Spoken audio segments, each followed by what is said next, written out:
जब लगातार भारतीय फौज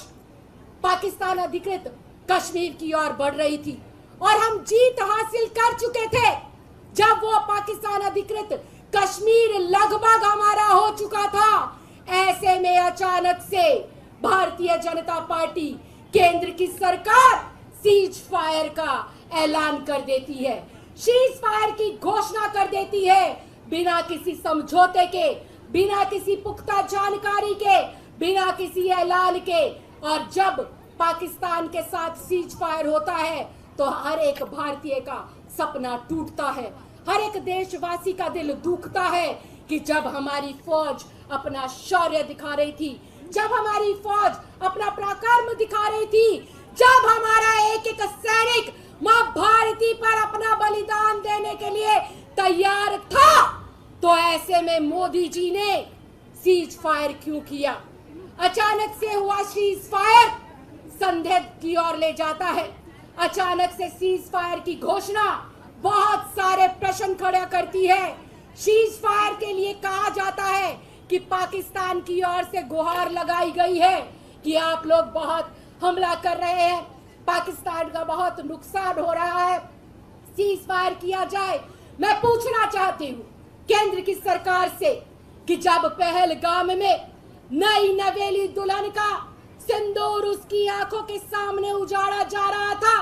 पाकिस्तान के आतंकवादियों के द्वारा,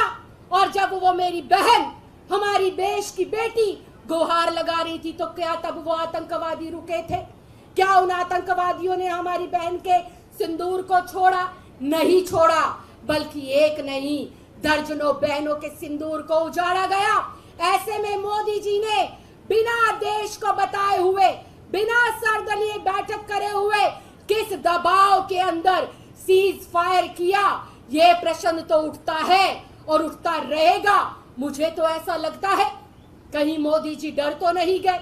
कहीं 56 इंच के सीने वाले लोगों को किसी दबाव में आकर हमारी सेना के कदमों को पीछे तो नहीं हटाना पड़ा। जब पीओके को हमारे भारतीय सैनिक लगभग जीत हासिल कर कर झंडा फहराने की वहां पर तैयारी कर रहे थे, तब अचानक से कोई तीसरा देश आता है और कहता है कि हमने व्यापार बंद करने की धमकी दी, इसलिए मोदी जी ने सीज फायर किया। यह शर्म की बात है, जहां हमारा देश का एक एक वीर सपूत, फौज का एक एक भाई, फौज की एक एक बेटी अग्रिम पंक्ति में आकर मां भारती के प्रति अपना जज्बा और मां भारती के सम्मान में अपने प्राणों का बलिदान देने के लिए तैयार थी, तो ऐसे में संदेह भी उठता है और सवाल भी उठता है कि भारतीय जनता पार्टी, प्रधानमंत्री माननीय मोदी जी ने अचानक से क्यों,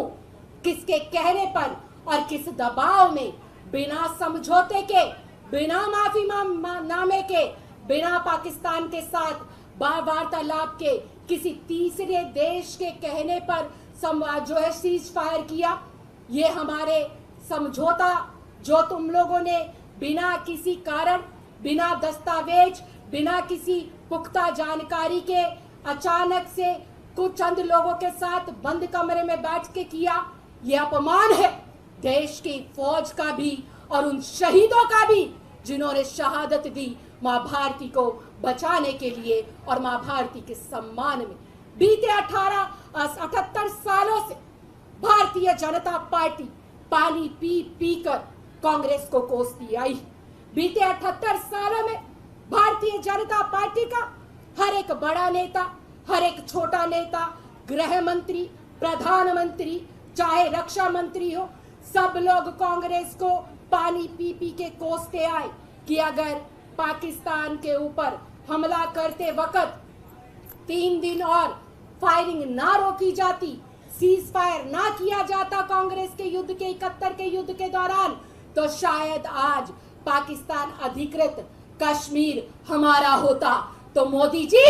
आज 78 सालों के बाद ये मौका आया था। सेना का पराक्रम ना सिर्फ भारतीयों ने देखा, बल्कि पूरी दुनिया ने देखा कि किस प्रकार से पाकिस्तान थर थर कांप रहा था, किस प्रकार से पाकिस्तान के अंदर डर और भय का माहौल था। किस प्रकार से हमारी भारतीय नौसेना, वायुसेना, थल सेना अपने शौर्य का प्रमाण दे रही थी, लेकिन आप लोगों ने किस दबाव के अंदर पाकिस्तान अधिकृत, जो चंद घंटों के अंदर भारत का अभिन्न अंग होने वाला था, किस दबाव में आकर एक बार फिर से आपने घुटने टेके और संधि करी, सीज फायर करा। ये संदेह है जिस वक्त भारत के योद्धा, भारत के बेटा बेटी जिस वक्त मां भारती के सम्मान में युद्ध लड़ रहे थे, रात रात भर सैकड़ों ड्रोन और मिसाइलों को नेस्तो नाबूद कर रहे थे, जब 140 करोड़ देशवासी आराम से सो रहे थे, तो सरहद पे हमारे सैनिक भाई बहन जाग रहे थे। ऐसे में ये सवाल बनता है और ऐसे में ये संदेह खड़ा होता है कि क्यों किसी तीसरे देश के हस्तक्षेप की जरूरत पड़ी और क्यों किसी के हस्तक्षेप के बाद सीज फायर का ऐलान किया गया। ना सरहद पर सेना को पता, ना देश में देशवासियों को पता। अचानक से कोई तीसरे देश की प्रेस कॉन्फ्रेंस होती है, वो ट्विटर पर लिखते हैं, फेसबुक पर लिखते हैं कि अब पाकिस्तान और हिंदुस्तान के बीच सीज फायर कर दिया गया है। यह अपमान है भारतीय फौज का, यह अपमान है हर एक शहीद का, यह अपमान है हमारे पराक्रम का और यह अपमान है हमारे शौर्य का, मां भारती का।